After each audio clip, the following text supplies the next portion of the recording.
Muy bien.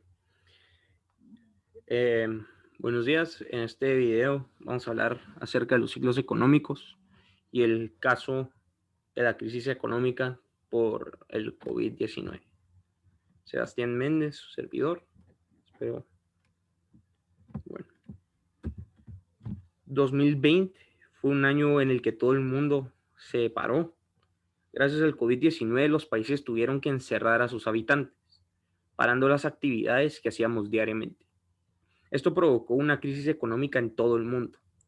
En este video vamos a analizar qué ha hecho el gobierno de Guatemala para ayudar al país y cómo ha ayudado o afectado esto a la economía. Y analizaremos las escuelas detrás de sus acciones, dando mi opinión al respecto. Bueno, en marzo del 2020, el presidente de la República, Alejandro Yamatei, solicitó al Congreso un préstamo de 11.5 millardos de quetzales, con el cual se buscaría solucionar los problemas que la pandemia iba a traer al país. Este préstamo fue aprobado por la Junta Monetaria y posteriormente por el Congreso de la República como un préstamo por emergencia. El presidente de la República, Alejandro Yamatei, explicaba que este préstamo se iba a utilizar para las transferencias monetarias a personas necesitadas y además como un incremento general del gasto público.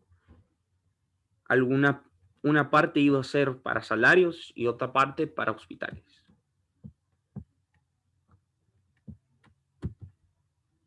Bueno, en junio de 2020, el Vanguard redujo la tasa líder de 2.0% a 1.75%, debido a que las actividades económicas estaban desacelerando. Tal reducción tuvo como objetivo fomentar la inversión de las personas, que éstas puedan obtener créditos o préstamos del banco con un interés mucho más favorable. Es una política monetaria expansiva muy útil. También se realizó una disminución en la cantidad de OMAs para aumentar la liquidez. Las OMAs o las operaciones de mercado abierto.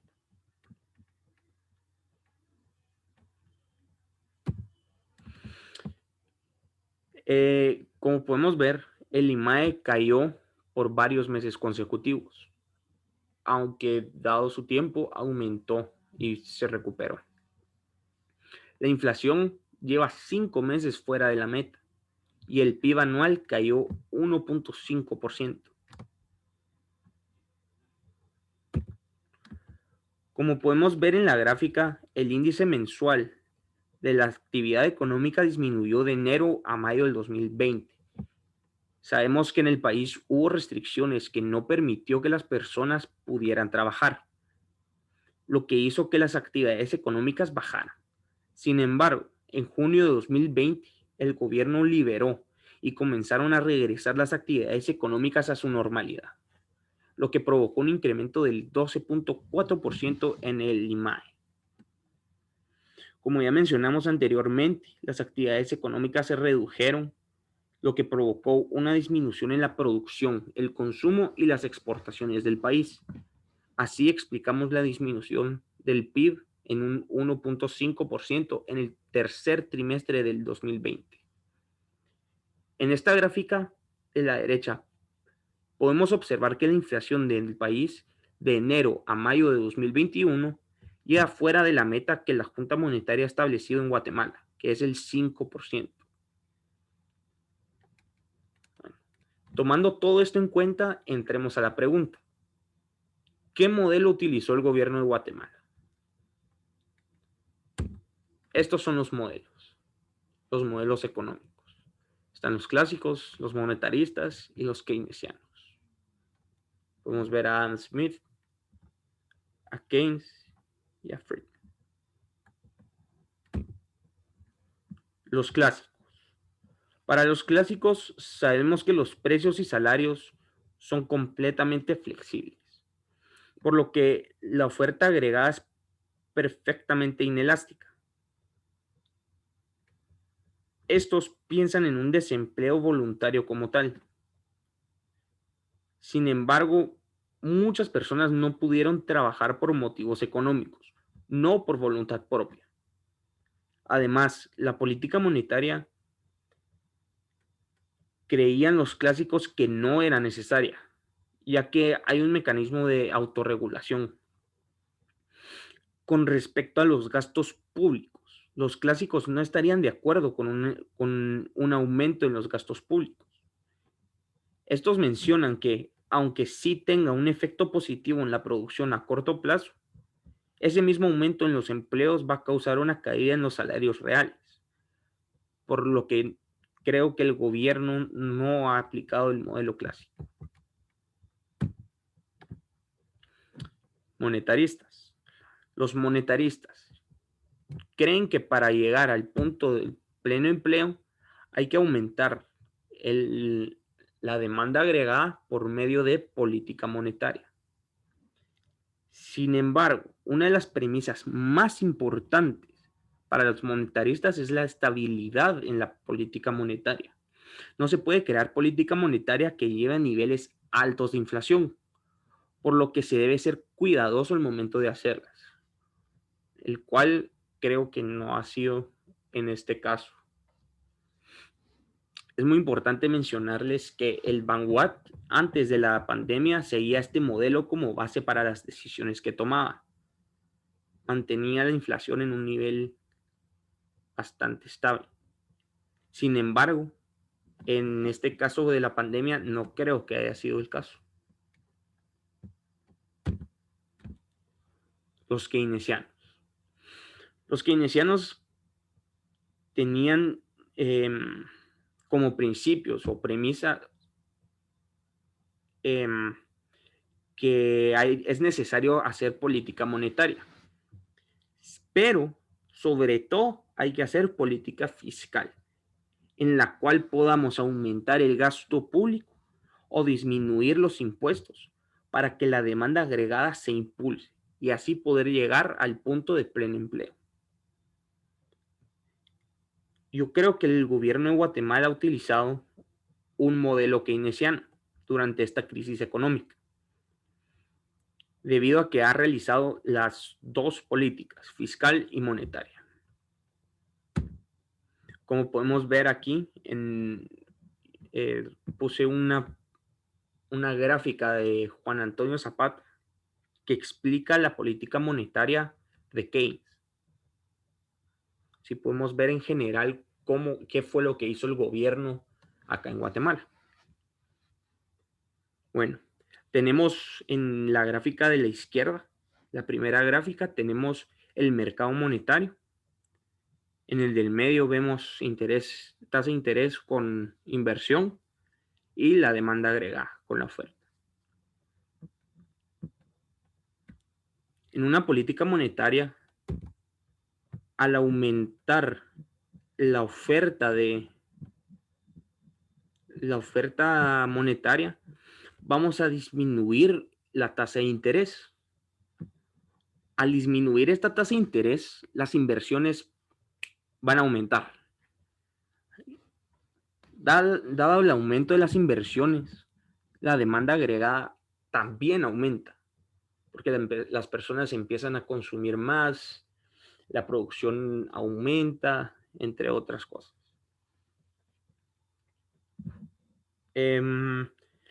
Pero al aumentar el ingreso de las personas, de la gente, la demanda de dinero también va a aumentar. Lo que podemos ver en la gráfica 3 con el aumento de la curva azul. Esto va a provocar un aumento en la tasa de interés, disminuyendo así las inversiones. Esto va a retraer la demanda agregada, alejándonos un poquito de lo que no podríamos estar, o sea, de la demanda agregada innecesaria, por decirlo así, pero nos acerca a lo que estamos antes, al punto de pleno empleo, como podemos ver acá. Esto es un efecto compensatorio, por decirlo así. Ahora, la política fiscal. En la política fiscal, lo que pasa es que aumentamos la demanda agregada, aumentamos los gastos públicos. Lo que va a hacer es que la demanda eh, de dinero, la demanda monetaria, tenga que aumentar. Al aumentar la demanda monetaria, aumentamos la tasa de interés, lo que disminuye las inversiones. Esto, al mismo tiempo, retrae otra vez el mismo efecto compensatorio, retrae otra vez la demanda agregada, acercándonos, pero no tanto, al punto de pleno empleo.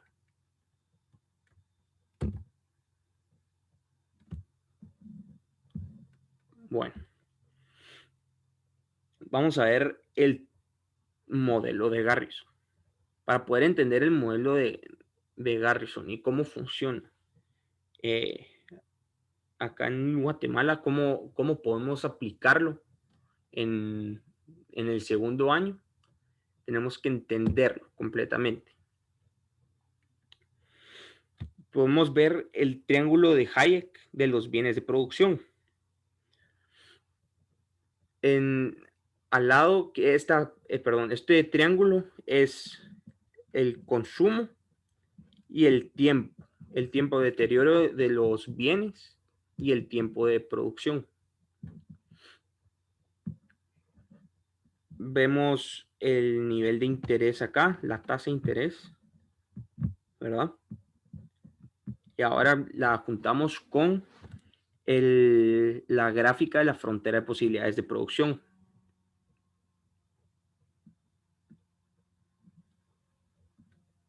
Esto es un trade-off entre el consumo y la inversión, ¿verdad? A diferencia de los keynesianos que dicen que el consumo y la inversión pueden ir de la mano, los austríacos no opinan lo mismo, pues. Pensamos que si tenemos más inversión, hay que tener menos consumo y viceversa. Si hay más consumo, debe de haber menos inversión, ¿verdad? Bueno, dependiendo de la tasa de interés intertemporal, vamos a determinar el nivel de consumo y de inversión, la cual toca un punto único en nuestra frontera de posibilidades. Asimismo, en el mercado de crédito que vemos acá abajo, se determina la tasa de interés del mercado. Esta gráfica también nos permite analizar por los estados de producción los mercados laborales que vemos acá a la izquierda. Bueno, este modelo puede moverse de dos formas. Por medio de las preferencias intertemporales de los individuos, que es un movimiento natural que empieza desde el triángulo de Hayek hasta el mercado que ya mencionamos, hasta los mercados laborales la tasa del mercado de crédito, ¿verdad? O puede ser por medio de interferencia del gobierno, como lo es la manipulación monetaria. Este es un movimiento artificial que va desde el mercado de crédito hasta el triángulo de Hayek. Ahora veamos con el modelo de Garrison qué sucedió con Guatemala. Bueno, podemos ver que Guatemala en el caso del coronavirus realizó un movimiento artificial, ya que lo único que hizo fue aumentar la masa monetaria, lo que provocó una reducción artificial en la tasa de interés, como podemos ver acá, de 2 a 1.75%. Este cambio en la base monetaria genera un gap entre los ahorros que teníamos anteriormente, están acá demostrados, y el dinero en movimiento. Podemos observar en nuestra frontera de posibilidades que la demanda de recursos de inversión aumentó, pero la oferta de consumos también aumentó, lo que nos da un nuevo punto que solo podría darse eh, ampliando nuestra frontera de posibilidades, lo cual es imposible, ¿verdad?